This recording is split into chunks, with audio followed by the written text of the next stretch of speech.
Oui, bonjour à tout le monde. Moi, c'est Payman Ilavogui, comme l'a bien dit mon collègue Amber. Je suis ingénieur à Supermap et je suis le principal orateur de cette séance d'aujourd'hui. Aujourd'hui, nous allons voir en un premier temps la présentation de l'entreprise Supermap, qui nous sommes, qu'est-ce que nous faisons, et ensuite nous allons parler de la technologie Supermap. Qui sommes-nous? Nous sommes une entreprise de SIG, nous sommes fournisseurs des logiciels et solutions SIG. Et nous sommes créés depuis 1997 à Beijing, à Pékin. En 2000, nous avons établi notre premier bureau au Japon. Et en 2006, le deuxième bureau à l'extérieur a été établi à Hong Kong. En 2009, nous avons été boursiers, nous avons été cotés en bourse. Et en 2015, nous sommes devenus leaders sur le marché SIG en Chine. En 2019, nous avons fait ce grand investissement dans le domaine de recherche et développement. Sur le marché national, nous sommes leaders, comme je l'ai dit tout à l'heure, en Chine. Et aujourd'hui, nous sommes au nombre de 4000 employés à travers le monde. Et nous avons 38 bureaux nous avons 38 bureaux en tout. Et depuis 2019, nous consacrons un budget important qui s'élève à 40 millions de dollars dans les recherches et développement. Donc, ce qui fait de nous premiers sur le marché asiatique, surtout le continent asiatique, et nous sommes suivis par Esri. Maintenant, sur le marché international, nous avons nos distributeurs dans plus de 30 pays et nous avons nos clients, c'est-à-dire les utilisateurs de nos produits dans plus de 100 pays. Nos partenaires s'élèvent au nombre de plus de 700 partenaires, dont entre autres Huawei, Microsoft et tout ce dont vous pouvez voir sur ce panel. Vous avez en image lors de quelques signatures de contrat avec certains de nos partenaires. Ici, vous avez lors de la signature de contrat avec Huawei. Au milieu, vous avez lors de la signature de contrat avec Enframes, une entreprise allemande. Et tout à fait à droite, vous avez lors de la signature de contrat avec Dassault, une entreprise française. Ici, vous avez en image quelques-unes de nos activités, principalement nos conférences que nous tenons. Ici, en image, vous avez des conférences que nous tenons en Chine. Nos conférences sont assistées par plus de 5000 participants à chaque conférence. Et en ligne, nous avons des dizaines de milliers de participants. Et ces activités ne se limitent pas seulement que sur le territoire chinois. Nous sortons, nous allons rencontrer nos partenaires et nous faisons la promotion de nos produits. Donc, ici en image, vous avez quelques-unes de nos activités en Allemagne. Et également ici en Afrique du Sud. Maintenant, le système de technologie de Supermap. Nous avons un système de technologie qui se divise en deux grandes parties. La base, nous avons les clouds et les plateformes cross. Et ensuite viennent les nouvelles technologies 3D et l'intelligence artificielle et les big data, les grandes données. Donc, comme je parlais des grandes données tout à l'heure, qui parle de grandes données, on parle de stockage et de partage de ces données. Donc, du coup, notre logiciel et nos données sont stockables dans ces serveurs que vous voyez ici, dans les clouds de Huawei, OpenStack, Docker et ainsi de suite. Et vous pouvez avoir accès à nos données en ligne à travers ces navigateurs. Donc, le traitement de ces grandes données, par exemple, vous avez des données vectorielles ici, ça se passe comme ça. C'est la technologie Big Data avec nos logiciels. Et dans ce traitement, sont des données de type vectoriel. Nous avons plus de 1500 millions de lignes dans ce traitement. Et ici, nous avons le type de traitement de données raster, ici, avec toujours la technologie Big Data. Et dans cette technologie, nous gérons les données comme suit. Nous avons le premier niveau, la gestion du stockage de Big Data, et après l'analyse des données. Et ensuite, nous avons le traitement en ligne de ces données. Et enfin, nous avons la visualisation de ces données. Donc, la technologie 3D, ce Supermap, est une technologie bien intégrable avec les autres fournisseurs de données SIG. Donc, cette intégration se fait au niveau de la 2D qu'au niveau de la 3D également. Ici, donc, nous avons quelqu'un qui utilise, par exemple, les données qui viennent d'autres fournisseurs. Vous n'avez pas à vous inquiéter. l'intégration est possible. Et les applications de l'intégration, les applications de cette technologie 3D que nous supportons sont, nous faisons l'impression en 3D, nous supportons la réalité virtuelle, la réalité augmentée et le WebGL. Comme je le disais tout à l'heure, ces données BIM qui viennent des autres constructeurs sont intégrables dans nos logiciels et nous facilitons l'intégration des données BIM dans le GIS, dans le SIG. Donc, ça nous permet de quitter de l'aperçu général à l'aperçu détaillé. Et avec cette intégration, nous pouvons faire certaines opérations comme l'analyse spatiale, comme des analyses spatiales que vous voyez sur l'écran. Nous avons des analyses de la visibilité, analyse des ombres, analyse des lignes d'horizon, analyse d'ouverture. Et la particularité avec Supermap est que ces résultats de ces analyses peuvent être stockés comme, comme on appelle, comme un jeu de données à part entière. Donc, vous pouvez faire des opérations sur ce résultat de façon indépendante, de façon différente de l'objet sur lequel vous avez effectué l'analyse. Et nous avons apporté une grande révolution dans le monde de la 3D. Donc, vous voyez quelques effets spéciaux à travers nos logiciels. Un de nos grands partenaires reste Huawei, parce que nous sommes intervenus dans son projet de 5G. Nous l'avons permis de visualiser, de construire des modèles qui interprètent ces signaux en 5G. Donc, à travers ces modèles, nous voyons la force des signaux dans différents espaces. Donc, ce résultat permet de déployer de façon rationnelle les antennes 5G sur toute une ville. Donc, avec ce même type de données de griffes de voxels, vous pouvez faire des analyses comme par exemple l'analyse du rayon soleil, bien des zones éclairées par le rayon soleil sur toute une ville. Donc, les différentes couleurs représentent des valeurs, le taux d'éclaircissement, le taux de rayon soleil qui pénètre dans les villes. Donc, à part cette technologie 3D, nous avons facilité aussi l'intégration de l'intelligence artificielle dans les SIG. Donc, cette technologie nous permet de faire des détections. Par exemple, comme vous voyez ici sur l'image, vous avez les détections des objets. Et ensuite, vous avez les détections des objets sur les images satellitaires. Et cette technologie de l'intelligence artificielle ne se limite pas seulement qu'au niveau des détections des objets, elle est aussi applicable dans la détection des voitures dans le trafic routier, je veux dire.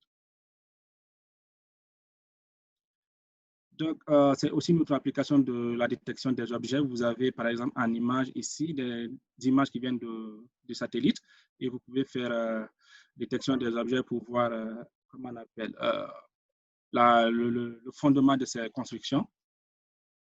Et ici, vous avez aussi l'utilisation des terres que vous pouvez voir à travers les images qui viennent des satellites. C'est-à-dire quelles sont les zones couvertes par l'eau, quelles sont les zones couvertes par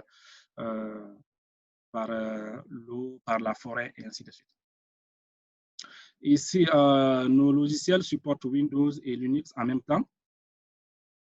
Et nous avons une plateforme cross qui supporte les deux types d'exploitation, Windows et Linux. Donc, je vais vous parler par la suite.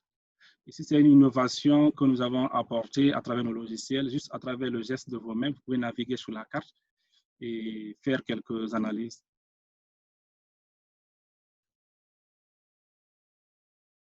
Bon, ça, c'était la présentation de Supermap, ce que nous faisons et qui sommes-nous. Maintenant, je vais passer à la phase où je vais introduire le concours dont vous participez maintenant. Donc, ce concours, d'abord, vous avez un calendrier. L'enregistrement a déjà commencé et nous sommes à la phase de formation qui débute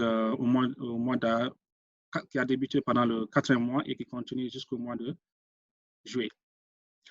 Donc, après la formation, vous devez continuer les préparatifs parce que vous devez choisir vos projets et ces projets, vous devez les soumettre le plus tard le 31 août.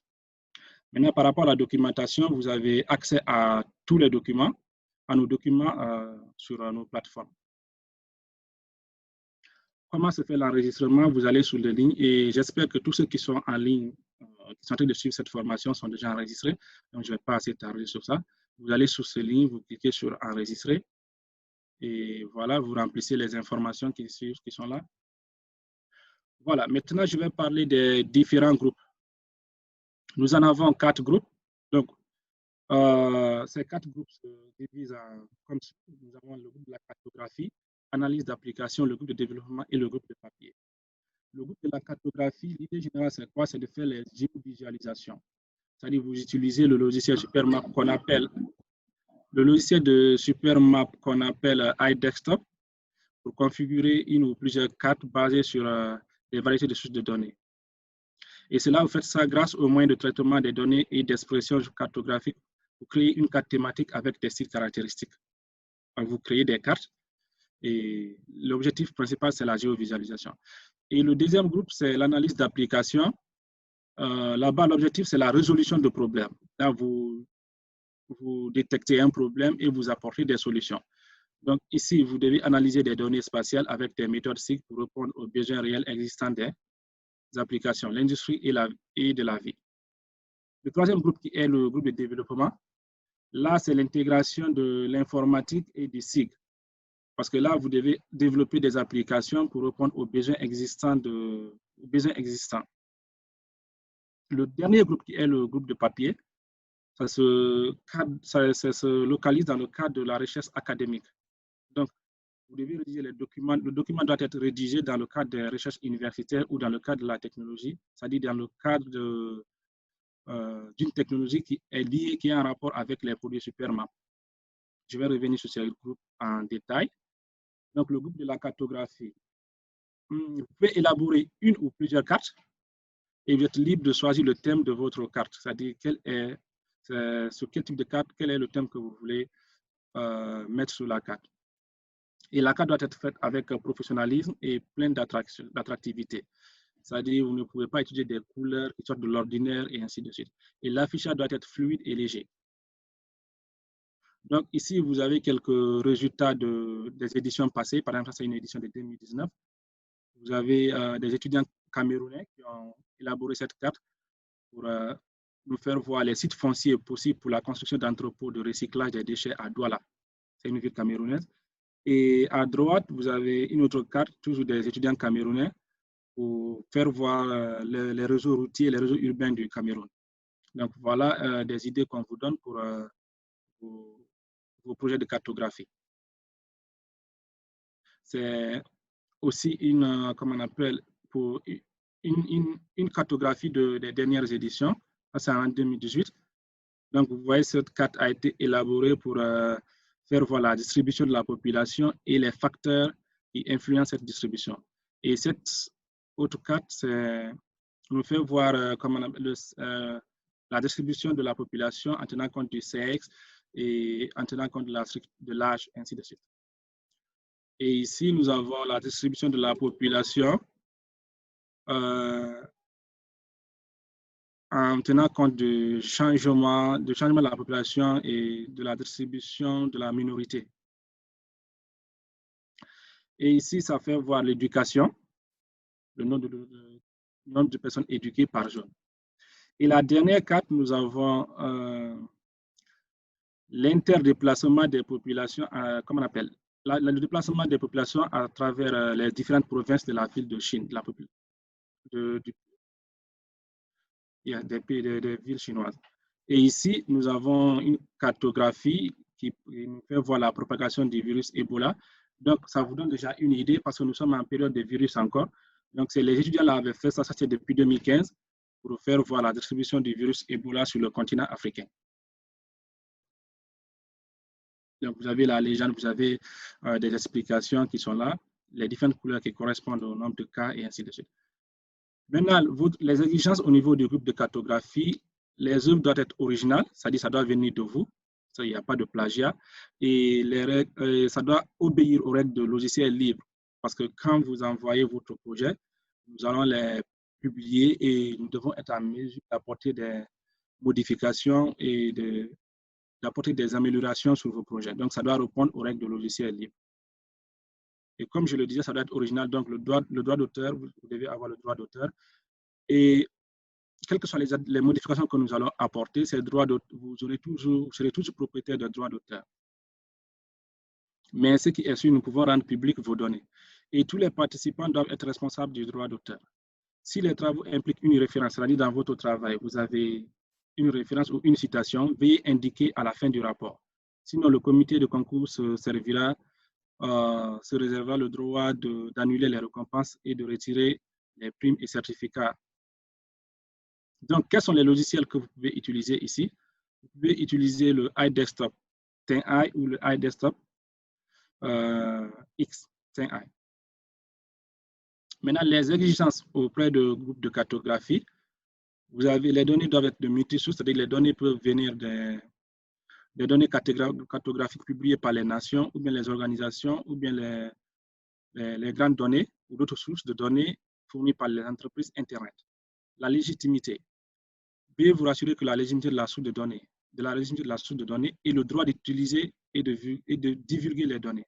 Donc, les données que vous devez utiliser, soyez sûr que vous avez le droit d'utiliser et que ce n'est pas compromettant. La politique, vous devez obéir aux politiques de vos différents pays. Vous devez être conforme aux politiques de vos différents pays. Donc, comment se fera le jugement? Nous allons veiller à ce qu'il n'y ait pas d'erreur topologique, donc veiller à ce qu'il n'y ait vraiment pas d'erreur topologique dans vos projets et l'utilisation correcte des sources de données et des espaces de travail. Tout à l'heure, dans la partie iDesktop, je vais vous faire voir c'est quoi l'espace de travail. Et les systèmes de coordonnées doivent être corrects. Vous devez utiliser les symboles, les lignes et les remplissages et autres ressources doivent être correctement utilisés aussi. Les cartes thématiques doivent être correctement définies et produites correctement. Vous devez utiliser des couleurs qui ne sortent pas de l'ordinaire, c'est-à-dire des couleurs qui sont de façon un peu professionnelle et optimiser l'affichage de la carte. Chaque groupe aura le devoir de nous envoyer des documents, c'est-à-dire pour décrire le travail qu'ils ont fait et nous décrire le processus, nous envoyer les informations sur les données initiales et les données finales. Donc, il y aura des documents. Nous vous conseillons d'envoyer ces documents en PDF que nous allons avoir.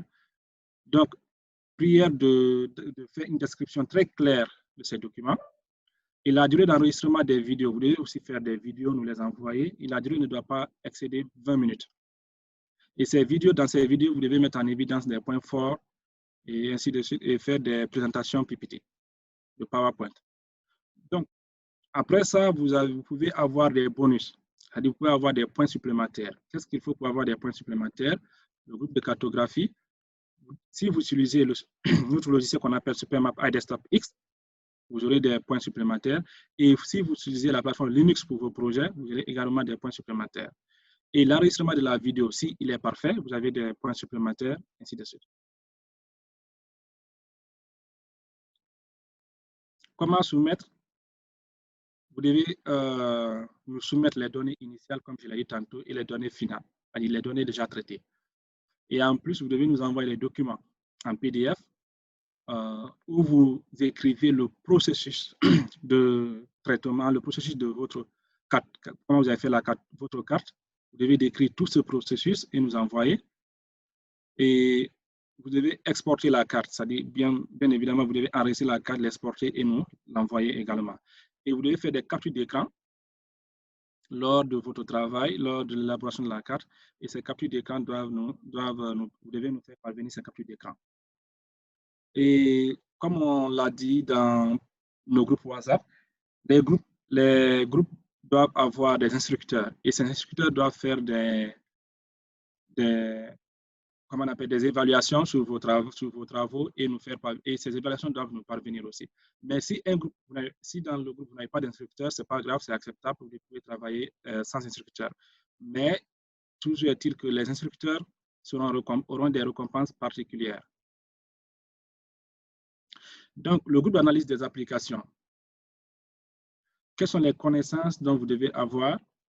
Vous devez avoir des connaissances SIG, des analyses, être capable de faire des analyses SIG, des traitements de données, des compétences en cartographie et des développements de logiciels.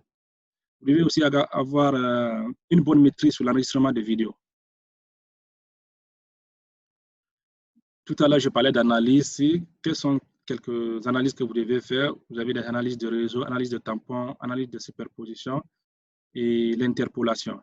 Et vous avez aussi des analyses 3D, analyse raster, analyse de visibilité, analyse de rayons soleil et ainsi de suite. Ici, par exemple, c'est un cas d'application. Vous voyez ici, on a la distribution temporelle et spatiale de la température maritime. C'est-à-dire on en fait une interpolation pour étudier la variation de la température sur la mer. Donc, vous voyez que la température varie du nord vers l'ouest. Donc, le principe d'interpolation est bien validé.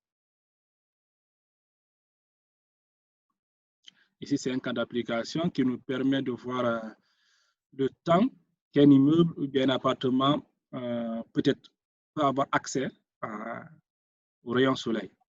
Donc, vous voyez le temps d'ensoleillement de chaque appartement ici. Ici, c'est un autre cas qui a été élaboré par les étudiants. C'est un cas qui nous fait voir la distribution des installations médicales à Wuhan.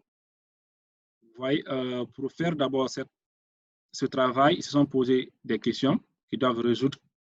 Par exemple, la distribution des structures médicales est-elle rationnelle? Est-ce que les structures médicales sont bien distribuées? Et ensuite, est-ce qu'à un point fixe, à un emplacement donné, est-ce qu'il y a un centre médical à proximité? Et combien de temps qu'il faut pour se rendre à ce centre médical? Donc, voilà les questions qui sont posées et qu'ils vont essayer de résoudre. Et pour cela, ils ont fait des analyses par rapport à la description spatiale, c'est-à-dire à l'emplacement des centres médicaux, et ensuite par rapport à l'accessibilité à ces centres. Les analyses ont été faites. Et enfin, ils ont fait des analyses par rapport à la portée du service d'un centre médical. Par exemple, s'il y a un centre médical à un point fixe, quelle est la zone que ce centre médical peut couvrir? Donc, en essayant de répondre à ces différentes questions, voilà le résultat que ça donne. Ils ont élaboré une carte ici qui nous fait voir l'accessibilité aux structures médicales. Donc, vous voyez ici, par exemple, on se rend compte que en s'éloignant de la route principale du centre-ville, il y a rareté de centres médicaux. Il y a rareté des centres médicaux et voilà, il y a une légende qui explique ici le nombre de temps qu'il faut pour avoir accès à ces centres médicaux. Donc, cette autre carte ici nous fait voir l'espace desservi par un centre médical et ici la rareté des structures médicales. Donc, vous voyez que plus on s'éloigne du centre-ville, plus il y a rareté de des structures médicales.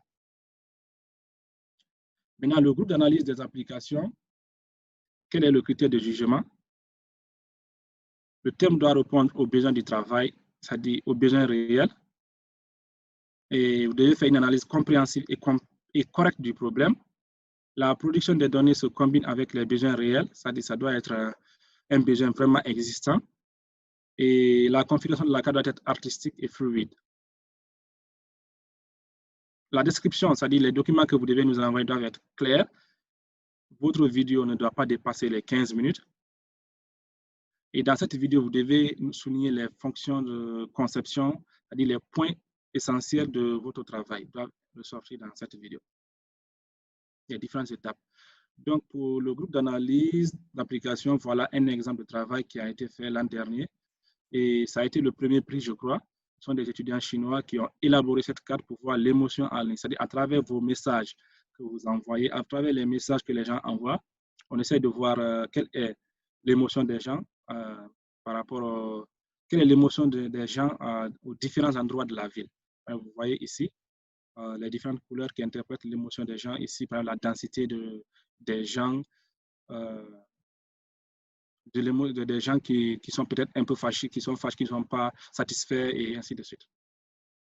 Et ensuite, vous avez un tableau de bord qui interprète ces différentes couleurs et l'évolution et la tendance. Et en bas ici, vous avez la localisation de ces gens, donc une carte qui vous fait voir la localisation à temps réel.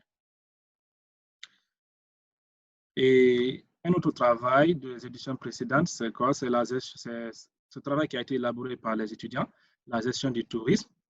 Vous voyez ici que ce travail peut être non seulement affiché sur navigateur web, mais aussi sur le mobile.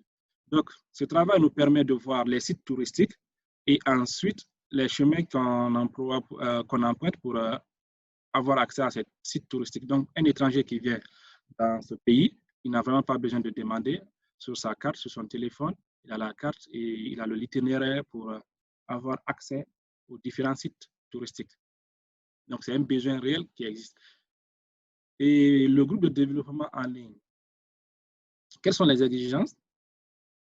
Vos données doivent être intègres, c'est-à-dire la validité de vos données, et ça doit passer le test de vérification de l'intégrité et de la validité.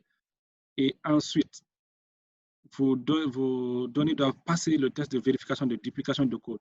Ceux qui font programmation savent de quoi est-ce que je suis en train de parler, parce que ce sont ces genres d'erreurs qui arrivent fréquemment dans la programmation, dans le développement des applications. Et vos données doivent être conformes aux règles de logiciel libre, comme je l'avais déjà dit tantôt. Et les références ou les citations qui sont dans votre travail, vous devez les mentionner. Pour le groupe de développement, quels sont les logiciels que vous utiliserez? Vous pouvez utiliser le Supermap iServer, le Supermap en ligne, Supermap iClient, Supermap iClient 3D et Supermap iObject, Supermap iDesktop, Android pour les mobiles. Et les différents systèmes sont supportés. On a Android et on a iOS pour les iPhones. Donc, quels sont les critères de jugement pour le groupe de développement? Le thème doit être innovant et ça doit apporter ça doit avoir une valeur de vulgarisation, c'est-à-dire une grande importance. Et le thème doit être en rapport, si vous développez une application, ça doit être en rapport avec les systèmes d'information géographique. Le contenu du système ou bien de l'application doit être riche en données. Et vous devez fournir un pro-logiciel complet, c'est-à-dire toute la documentation qui va avec. Donc, si vous utilisez par exemple un plugin, vous devez nous fournir ce logiciel et toutes les informations qui vont avec. Donc, des documents complets et standards. Et le temps d'enregistrement doit être compris entre 10 et 15 minutes. Maintenant, ce groupe aussi peut avoir des bonus. Donc, si vous utilisez des Software Development Kits pour le développement, donc les SDK, vous avez des bonus. Et voilà. Si votre application peut être supportée dans les différents systèmes, par exemple Android, iPhone, vous avez des bonus. Et si votre application est dans un magasin d'applications, par exemple dans les stores, vous avez des bonus également. Si vous avez pu stocker votre application dans un des magasins d'applications. Donc, le groupe de développement, quelles sont les exigences de soumission? Vous devez déployer votre application, votre travail sur le cloud Kunpeng. Ce cloud, c'est un cloud de Huawei. Donc, nous allons vous fournir l'accès à ce cloud. Donc, vous devez avoir une maîtrise aussi sur les clouds. Et ensuite, vous devez nous fournir le lien de téléchargement pour l'application mobile, si vous avez la version mobile, bien sûr. Et ensuite, il doit avoir une conformité avec le niveau et le nom du dossier. Et la règle de nomenclature, vous devez bien nommer les données sources de votre programmation ou bien de votre logiciel. Et comment soumettre pour la soumission? Vous devez soumettre les codes sources, les données et les fichiers d'installation.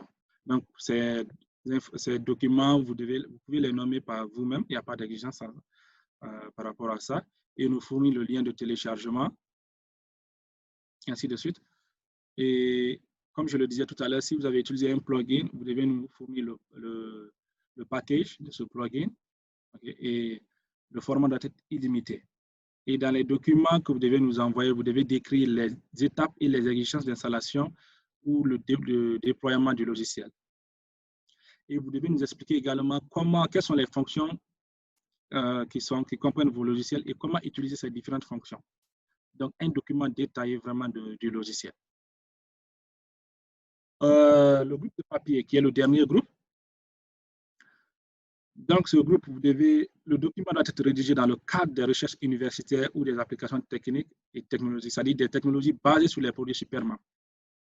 Donc, votre travail doit avoir un lien avec les recherches universitaires ou avec les produits Supermap. Donc, nous vous fournissons quelques idées par rapport à votre travail. Vous pouvez faire des travaux qui sont en lien avec les applications Supermap ou bien nos solutions déjà industrielles, nos solutions déjà qu'on a fournies. Vous pouvez voir sur notre site et nos documents. Donc, les solutions que nous avons fournies, vous pouvez faire un document, élaborer des documents, des papiers dans ce cadre. Et vous pouvez aussi écrire des papiers dans le cadre des compétences et expériences de développement Supermap ou bien des applications Supermap. Ces applications peuvent être 2D ou 3D. Ou bien les tendances, c'est-à-dire nos projets à l'horizon des tendances SIG.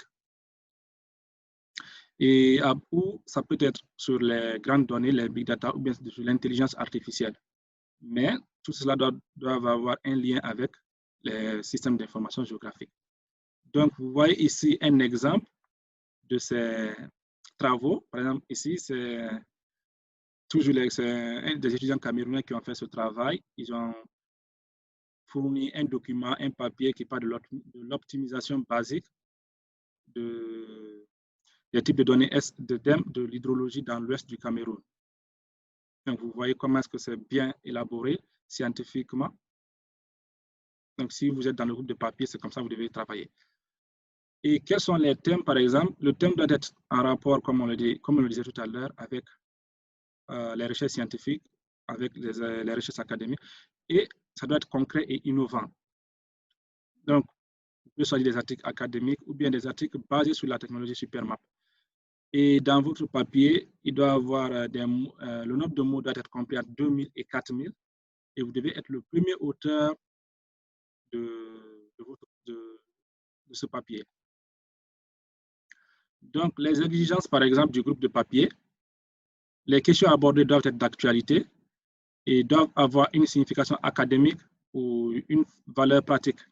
Les résultats du progrès doivent être scientifiques, uniques ou irremplaçables, c'est-à-dire qu'il n'y a pas de plagiat. Et le papier doit avoir une percée importante ou des progrès dans la résolution des données scientifiques ou techniques. Et ensuite, si votre papier, vous arrivez à le publier dans un de ces journaux, vous avez des points.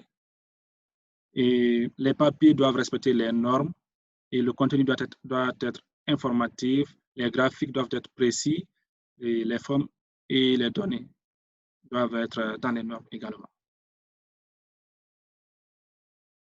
Donc, pour la soumission au niveau du groupe de papier, si l'article a été officiellement publié dans une revue académique, vous devez soumettre une copie de la publication. Mais par exemple, si l'article, vous avez déjà publié votre thèse, par exemple, et que vous voulez soumettre ce document, vous devez nous soumettre une copie de la publication et votre thèse doit avoir un lien avec le système d'information géographique ou bien avec les produits Supermap. Donc, il ne s'agit pas juste de soumettre déjà un travail qui a été déjà fait ou bien une publication qui a été déjà faite, mais il faudrait que cette publication de votre document, de votre papier, soit en rapport avec les SIG ou Supermap ou les produits de Supermap. Et l'article ne doit pas être publié avant 2019, c'est-à-dire que ça doit être récent. Et si l'article a été déjà accepté par une revue universitaire, mais qui n'a pas encore été officiellement publié, veuillez fournir une copie de l'avis d'acceptation de la revue universitaire. Donc, dans la soumission, quels sont les documents que vous devez nous fournir? Les articles doivent être au format PDF, soumettre un document d'auto-évaluation du travail par l'instructeur, c'est-à-dire, comme je l'ai dit tout à l'heure, les instructeurs dans les différents groupes doivent faire des évaluations et les évaluations doivent être notées et nous envoyer aussi. Vous devez soumettre les données originales et les données finales. Et la description, comme tous les autres groupes précédents, la description doit être fournie dans un format PDF. Et tous ces fichiers cités doivent être compressés et envoyés. Maintenant, comment apprendre? Pour apprendre, vous pouvez avoir accès à notre plateforme Supermap, ou bien vous pouvez aller sur Google Drive. Nous avons déjà des trucs qu'on a chargés sur Google Drive, par exemple ici, ou bien sur notre lien YouTube. Donc, nous avons un lien YouTube où nous avons toutes nos données. ou bien si vous avez besoin de soutien technique, vous pouvez envoyer toutes vos questions à ces mails, ou bien les groupes WhatsApp ont été déjà créés. Donc, si vous n'arrivez pas à envoyer vos questions aux mails d'Amber et Jeffrey, qui sont responsables techniques, vous pouvez envoyer dans les groupes WhatsApp. Donc, comme vous le savez, nous sommes déjà là, les étudiants sont dans des groupes WhatsApp et vous pouvez vous envoyer vos questions, vous pouvez les envoyer dans ces groupes. Maintenant, pour les étudiants qui sont en ligne, ou bien les candidats qui sont en ligne et qui n'ont pas encore de groupe, juste après ma présentation, nous allons vous envoyer les numéros pour vous permettre d'avoir accès à ces groupes. Et ensuite, vous pouvez poser toutes vos questions à tout moment et nous serons là pour vous assister par rapport à vos différents projets. Maintenant, comment soumettre? Vous devez regrouper tous les fichiers et données dans un fichier, c'est-à-dire vous devez les compresser et les téléverser sur Google Drive ou bien dans WeTransfer ou dans un autre disque cloud. Donc, vous devez les charger dans ces applications pour que nous puissions avoir accès. Donc, ça, c'était la présentation de Supermap et la présentation du concours. Je vous remercie.